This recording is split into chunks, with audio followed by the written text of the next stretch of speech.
باب چہارم تدوین قرآن۔ قرآن مجید کی تدوین کے ضمن میں یہ بات بالکل واضح ہے کہ یہ رسول اللہ صلی اللہ علیہ وآلہ وسلم کی حیات طیبہ میں مکمل ہو گئی تھی۔ کسی شاعر کا دیوان اس کی غزلوں اور قصائد پر مشتمل ہوتا ہے۔ قرآن مجید اللہ کا کلام ہے اور اس کی بھی تدوین ہوئی ہے۔ یہ بھی ایک دیوان کی شکل میں ہے، اس کو بھی جمع کیا گیا ہے۔ جمع تدوین قرآن اپنی جگہ پر بہت اہم موضوع ہے۔ اس کے بارے میں خاص معلومات ہمارے ذہنوں میں ہر وقت مستحضر رہنی چاہیے، کیونکہ عام طور پر اہل تشیع کے حوالے سے ہمارے ہاں جو چیزیں مشہور ہیں واللہ عالم وہ حقیقت میں مبنی ہے یا محض مخالفین کا پروپیگنڈا ہے۔ ان کی وجہ سے لوگوں کے ذہنوں میں شبہات پیدا ہوئے ہیں اور وہ کافی بڑے حلقے کے اندر پھیلے ہیں۔ ہمارے ہاں جمعے کے خطبے جو مرتب کیے گئے ہیں اور عام خطیب پڑھتے ہیں، ان میں بھی ایسے الفاظ آ گئے ہیں جو بہت بڑے بڑے مغالطوں کی بنیاد بن گئے ہیں۔ ہو سکتا ہے کسی دشمن اسلام نے، کسی باطنی نے، کسی غالی قسم کے رافضی نے یہ الفاظ شامل کر دیے ہوں۔ بظاہر تعریف ہو رہی ہے مگر حقیقت میں تنقیص ہو رہی ہے اور دین کی جڑ کاٹی جا رہی ہے۔ اس کی مثال بھی اسی تدوین کے ذیل میں آئے گی۔ قرآن حکیم کی تدوین 3 مراحل میں مکمل ہوئی۔ پہلی تدوین رسول اللہ صلی اللہ علیہ وآلہ وسلم کی حیات طیبہ میں ہو گئی تھی، لیکن وہ تدوین اس شکل میں تھی کہ صورتیں معین ہو گئیں، صورتوں کی ترتیب معین ہو گئی۔ کتابی شکل میں قرآن مجید حضور صلی اللہ علیہ وآلہ وسلم کی حیات طیبہ میں موجود نہیں تھا۔ لوگوں کے پاس مختلف حصوں میں لکھا ہوا قرآن تھا۔ لوگ اونٹ کے شانے کی ہڈی، جو کافی بڑی چوڑی ہوتی ہے، پر لکھتے تھے یا کولے کی ہڈی پر لکھا جاتا تھا۔ اونٹ کی پسلیاں بھی بڑی چوڑی ہوتی ہیں، یہ بھی اس مقصد کے لیے استعمال ہوتی تھیں۔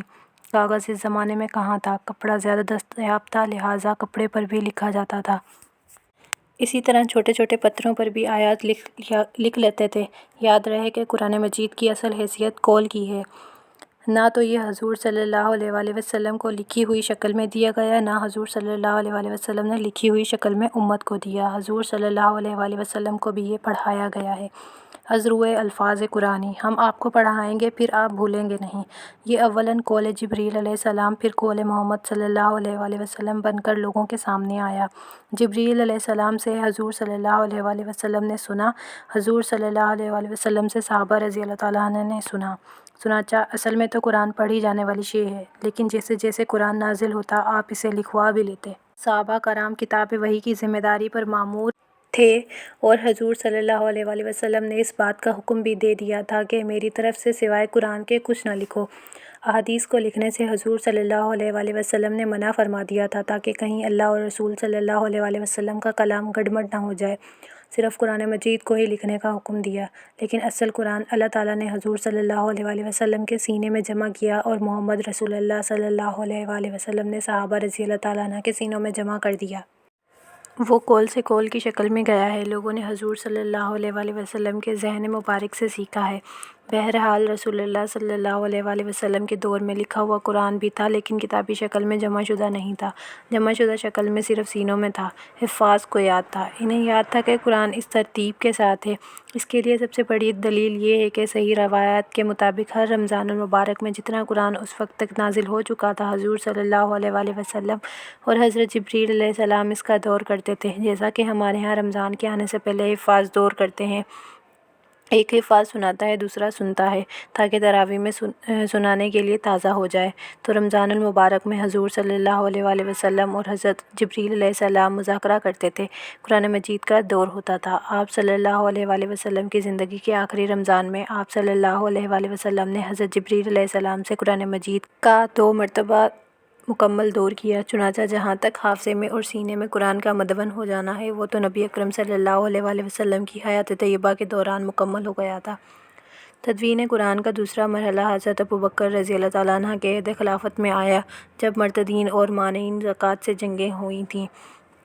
جنگ یمامہ میں تو بہت بڑی تعداد میں صحابہ شہید ہوئے تھے۔ یہ بڑی خون ریز جنگ تھی اور اس میں کثیر تعداد میں حفاظ قرآن شہید ہو گئے، تو تشویش پیدا ہوئی اور یہ خیال آیا کہ اس قرآن کو اب کتابی شکل میں جمع کر لینا چاہیے۔ یہ خیال سب سے پہلے حضرت عمر رضی اللہ تعالیٰ عنہ کے دل میں آیا۔ حضرت عمر نے یہ بات حضرت ابوبکر سے کہی تو وہ بڑے متردد ہوئے کہ میں وہ کام کیسے کروں جو حضور صلی اللہ علیہ وآلہ وسلم نے نہیں کیا، لیکن حضرت عمر اصرار کرتے رہے اور رفتہ رفتہ حضرت ابوبکر کو بھی اس پر انشراح صدر ہو گیا۔ انہوں نے حضرت عمر سے کہا کہ اب تمہاری اس بات کے لیے اللہ نے میرے سینے کو کشادہ کر دیا ہے۔ اس کے بعد یہ ذمہ داری حضرت زید بن ثابت پر ڈالی گئی جو حضور صلی اللہ علیہ وآلہ وسلم کے زمانے میں کاتب وحی تھے۔ آپ صلی اللہ علیہ وآلہ وسلم کے چند خاص صحابہ جو کتاب وحی پر مامور تھے، ان میں حضرت زید بن ثابت بہت معروف تھے۔ ان سے حضرت ابوبکر رضی اللہ تعالیٰ عنہ نے فرمایا کہ تم یہ کام کرو، اور ان کے ساتھ کچھ اور صحابہ کی ایک کمیٹی تشکیل دے دی۔ وہ بھی پہلے بہت متردد رہے۔ ان کی دلیل بھی یہ تھی کہ جو کام حضور صلی اللہ علیہ وآلہ وسلم نے نہیں کیا وہ میں کیسے کروں، علاوہ ازیں یہ تو پہاڑ جیسی ذمہ داری ہے، یہ میں کیسے اٹھاؤں۔ لیکن جب حضرت ابوبکر اور عمر دونوں کا اصرار ہوا تو ان کا بھی سینہ کھل گیا۔ پھر جن صحابہ کے پاس قرآن کریم کا جو حصہ بھی لکھی ہوئی شکل میں تھا، ان سے لیا گیا اور مختلف شہادتوں اور حفاظ کی مدد سے عہد صدیقی میں قرآن پاک کو ایک کتاب کی شکل میں مرتب کر لیا گیا۔ یاد رہے کہ یہ ایک کتاب کی شکل میں بھی قرآن مجید کی تدوین رسول اللہ صلی اللہ علیہ وآلہ وسلم کے انتقال کے 2 سال کے اندر مکمل ہوئی۔ حضرت ابوبکر رضی اللہ تعالیٰ عنہ کا عہد خلافت کل 2.25 برس ہے۔ حضرت ابوبکر کی مجلس شورا میں یہ مسئلہ بھی زیر غور آیا کہ حضور صلی اللہ علیہ وآلہ وسلم کے زمانے میں تو قرآن ایک جلد کے مابین جمع نہیں کیا گیا، لہٰذا اس کا نام کیا رکھا جائے۔ ایک تجویز یہ آئی کہ اسے بھی انجیل کا نام دیا جائے۔ ایک رائے یہ دی گئی کہ اس کا نام سفر ہو، اس لیے کہ سفر کا لفظ تورات کی کتابوں کے لیے معروف چلا آ رہا تھا۔ جیسے سفر ایوب ایک کتاب تھی تو سفر کتاب کو کہتے ہیں جس کی جمع اسفار ہے، اور یہ لفظ قرآن میں بھی آیا ہے۔ سفر کا لفظی مطلب ہے روشنی دینے والی۔ پھر حضرت عبداللہ بن مسعود نے تجویز پیش کی کہ اس کا نام مصحف ہونا چاہیے۔ انہوں نے کہا کہ میرا آنا جانا حبشہ ہوتا ہے، وہاں کے لوگوں کے پاس ایک کتاب ہے اور وہ اسے مصحف کہتے ہیں۔ اب مصحف کے لفظ پر اتفاق و جمع ہو گیا، چنانچہ قرآن کے لیے حضرت ابوبکر کے عہد خلافت میں حضرت عبداللہ بن مسعود کی تجویز پر مصحف نام رکھا گیا اور اس پر لوگوں کا اجماع ہوا۔ تدوین قرآن کا یہ دوسرا مرحلہ ہے۔ قرآن حکیم کی تلاوت کے ضمن میں ایک معاملہ چلا آ رہا تھا، جیسا کہ حدیث میں آتا ہے کہ قرآن مجید 7 حروف پر نازل ہوا تھا۔ عربوں کی زبان تو ایک تھی لیکن بولیاں مختلف تھیں، الفاظ کے لہجے مختلف تھے، تو سب لوگوں کو اجازت دی گئی تھی کہ وہ اپنے اپنے لہجے کے اندر قرآن پڑھ لیا کریں تاکہ سہولت رہے، ورنہ بڑی مشقت کی ضرورت تھی کہ سب لوگ اپنے لہجے بدلیں۔ یہ وہ زمانہ تھا کہ انقلابی جدوجہد کا ٹیمپو اتنا تیز تھا کہ ان کاموں کے لیے زیادہ فرصت نہیں تھی کہ اس کے لیے باقاعدہ ادارے قائم ہوں، مختلف جگہوں سے لوگ آئیں اور اپنا لہجہ بدل کر قریش کے لہجے کے مطابق کریں، حجازی لہجہ اختیار کریں۔ چنانچہ اجازت دی گئی تھی کہ اپنے اپنے لہجوں میں پڑھ لیں۔ مختلف لہجوں میں پڑھنے کے ساتھ کچھ لفظی فرق بھی آنے لگے۔ حضرت عثمان کے زمانے تک پہنچتے پہنچتے نوبت یہ آ گئی کہ مختلف لہجوں میں لفظی فرق کے ساتھ بھی قرآن پڑھا جانے لگا۔ کوئی شخص قرآن پڑھ رہا ہوتا، دوسرا کہتا کہ یہ غلط پڑھ رہا ہے، یہ یوں نہیں ہے جیسے میں پڑھ رہا ہوں، وہ صحیح ہے۔ اس پر اس جذباتی قوم کے اندر تلواریں نکل آئی تھیں۔ اندیشہ ہوا کہ اگر اس طرح سے یہ بات پھیل گئی تو قرآن کا کوئی ایک ٹیکسٹ متفق علیہ نہیں رہے گا، امت کو جمع کرنے والی شے تو یہ قرآن ہی ہے، اس میں لفظی فرق کے نتیجے میں دائمی افتراق و انتشار پیدا ہو جائے گا۔ چنانچہ حضرت عثمان نے صحابہ کے مشورے سے طے کیا کہ قرآن کا ایک ٹیکسٹ تیار کیا جائے۔ اس ٹیکسٹ کے لیے لفظ رسم ہے۔ رسم الخط کا لفظ ہم استعمال کرتے ہیں، الف با تا حروف ہیں، لیکن عربی میں لکھے جائیں گے تو ان کا رسم الخط کچھ اور ہے۔ اردو میں لکھے جائیں گے تو ان کی شکل اور ہے۔ حضرت عثمان رضی اللہ تعالیٰ عنہ نے ایک رسم الخط اور ایک ٹیکسٹ پر قرآن جمع کیا۔ انہوں نے بھی ایک کمیٹی بنائی اور اس کمیٹی کو یہ حکم دے دیا گیا کہ تمام لہجوں کو رد کر کے قریش کے لہجے پر قرآن کا ٹیکسٹ تیار کیا جائے جو متفق علیہ ٹیکسٹ ہوگا۔ چنانچہ اس کمیٹی نے بڑی محنت شاقہ سے اس کام کی تکمیل کی۔ اس طرح قرآن کا رسم خط معین ہو گیا اور ایک متفق علیہ ٹیکسٹ وجود میں آ گیا۔ رسم عثمانی کے مطابق سورۃ الفاتحہ میں مالک یوم الدین لکھا جائے گا۔ لکھنے کی شکل یہ نہیں ہوگی، مالک یوم الدین۔ ایک قرأت میں چونکہ مالکی بھی تو ہے تو ملک کو مالکی بھی پڑھا جا سکتا ہے اور مالکی بھی، تو یہ بہت بڑا کارنامہ ہے جو حضرت عثمان رضی اللہ تعالیٰ عنہ نے صحابہ کے مشورے سے سر انجام دیا کہ قرآن کا ایک رسم خط معین ہو گیا اور مصاحف عثمان تیار ہو گئے۔ بعض روایات کے مطابق ان کی 4 نقول تیار کی گئیں، بعض روایات کے مطابق 5 اور بعض میں 7 کا عدد بھی ملتا ہے۔ ان میں سے ایک مصحف آفیشل ورژن کے طور پر مدینے میں رکھا گیا اور باقی نقلیں مکہ مکرمہ، دمشق، کوفہ، یمن، بحرین اور بصرہ کو بھیج دی گئیں۔ ان میں سے کوئی نقل اب بھی موجود ہے۔ ترکی اور تاشقند میں وہ مصاحف عثمانی موجود ہیں جو حضرت عثمان نے تیار کرائے تھے۔ یہاں ایک اہم بات توجہ طلب ہے کہ ہمارے ہاں خطبات جمعہ میں بعض خطیب یہ جملہ پڑھ جاتے ہیں: جمع الآیات القرآن عثمان بن عفان۔ یہاں ہم قافیہ الفاظ جمع کر کے صوتی آہنگ کے ساتھ ایک خاص انداز پیدا کیا گیا ہے، لیکن یہ الفاظ اس قدر غلط اور اتنے گمراہ کن ہیں کہ اس سے یہ تصور پیدا ہوتا ہے کہ آیات قرآنیہ کو سب سے پہلے حضرت عثمان نے جمع کیا۔ یہ بات قرآن پر سے اعتماد کو ہٹا دینے والی ہے۔ آیات قرآنیہ تو رسول اللہ صلی اللہ علیہ وآلہ وسلم کے زمانے میں جمع ہو چکی تھیں۔ سورتیں حضور صلی اللہ علیہ وآلہ وسلم کے زمانے میں وجود میں آ چکی تھیں۔ سورتوں کی تدوین ہی نہیں، ترتیب بھی حضور صلی اللہ علیہ وآلہ وسلم کے زمانے میں عمل میں آ چکی تھی۔ کتابی شکل میں حضرت ابوبکر کے زمانے میں جمع ہوا۔ حضرت عثمان اور حضرت ابوبکر کے زمانے میں 10-15 سال کا فاصل ہے۔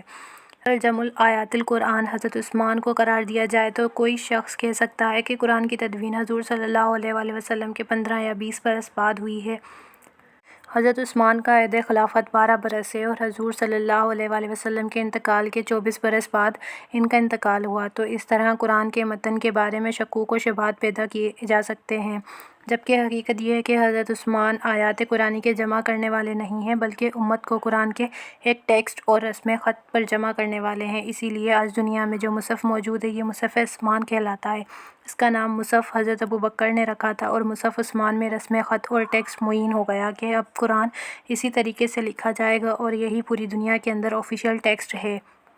ہمارے ہاں اکثر و بیشتر قرآن پاک کی اشاعت کے ادارے رسم عثمانی کا پورا اہتمام نہیں کرتے اور اس اعتبار سے ان میں رسم کی غلطیاں بھی آ جاتی ہیں، اس لیے کہ ان کے سامنے اپنے اپنے مفادات ہوتے ہیں، یعنی کم خرچ سے زیادہ نفع حاصل کرنے کی کوشش۔ لیکن اب سعودی حکومت نے اس کا اہتمام کر کے بڑی نیکی کمائی ہے۔ قرآن مجید کی حفاظت کے حوالے سے ایک نیکی مصر نے کمائی تھی۔ جب اسرائیل نے قرأت قرآن مجید کے اندر تحریف کر کے اس کو عام کرنے کی کوشش کی تو حکومت مصر نے اپنے چوٹی کے قراء قاری محمود خلیل حصری اور عبدالباسط عبدالصمد سے پورا قرآن مجید مختلف قرأتوں میں تلاوت کرایا اور ان کے کیسٹ تیار کر کے دنیا میں پھیلا دیے کہ اب گویا وہ ریفرنس کا کام دیں گے۔ ان کے ہوتے ہوئے اب کسی کے لیے ممکن نہیں ہے کہ اس طرح قرأت کے حوالے سے قرآن میں کوئی تحریف کر سکے۔ اسی طرح سعودی عرب کی حکومت نے کروڑوں روپے کے خرچ سے بہت بڑی فاؤنڈیشن بنائی ہے جس کے زیر اہتمام بڑے عمدہ آرٹ پیپر پر عالمی معیار کی بڑی عمدہ جلد کے ساتھ لاکھوں کی تعداد میں یہ قرآن مجید چھاپے جا رہے ہیں جو حضرت عثمان کے معین کردہ رسم الخط کے مطابق ہیں۔ بہرحال حضرت عثمان جمع الآیات القرآن کے بجائے جمع الامتی علی رسم واحد، یعنی امت کو قرآن مجید کے ایک رسم الخط پر جمع کرنے والے ہیں۔ یہ تدوین بھی حضور صلی اللہ علیہ وآلہ وسلم کے انتقال کے 24 برس کے اندر مکمل ہو گئی۔ یہی وجہ ہے کہ دنیا مانتی ہے اور تمام مستشرق مانتے ہیں کہ جتنا خالص متن قرآن کا دنیا میں موجود ہے کسی دوسری کتاب کا موجود نہیں ہے۔ یہ بات الفضل ما شہدت بہ الاعداد کا مصادق ہے، یعنی فضیلت تو وہ ہے جس کو دشمن بھی تسلیم کرنے پر مجبور ہو جائے، اور یہ کسی شے کی حقانیت کے لیے آخری ثبوت ہوتا ہے۔ بس یہ بات پوری دنیا میں مسلم ہے کہ قرآن حکیم کا ٹیکسٹ محفوظ ہے، یا جتنا محفوظ ٹیکسٹ قرآن کا ہے اتنا اور کسی کتاب کا نہیں ہے۔ یعنی قرأت کے فرق بھی ریکارڈ پر ہیں، 7 قرأت اور 10 قرأت ریکارڈ پر ہیں۔ ان میں بھی ایک ایک حرف کا معاملہ مدون ہے کہ فلاں قرأت میں یہ لفظ زبر کے ساتھ پڑھا گیا ہے یا زیر کے ساتھ، اور یہ تمام آفیشل قرأت ہیں۔ باقی جہاں تک رسم الخط کا تعلق ہے، اس کا ٹیکسٹ حضرت عثمان نے معین کر دیا۔ امت مسلمہ پر یہ ان کا بہت بڑا احسان ہے۔ قرآن حکیم کی کمپلیشن اور اس کی تدوین کے متعلق یہ چیزیں ذہن میں رہنی چاہیے۔ یہ حقائق سامنے نہ ہو تو کچھ لوگ ذہنوں میں شک و شبہات پیدا کر سکتے ہیں۔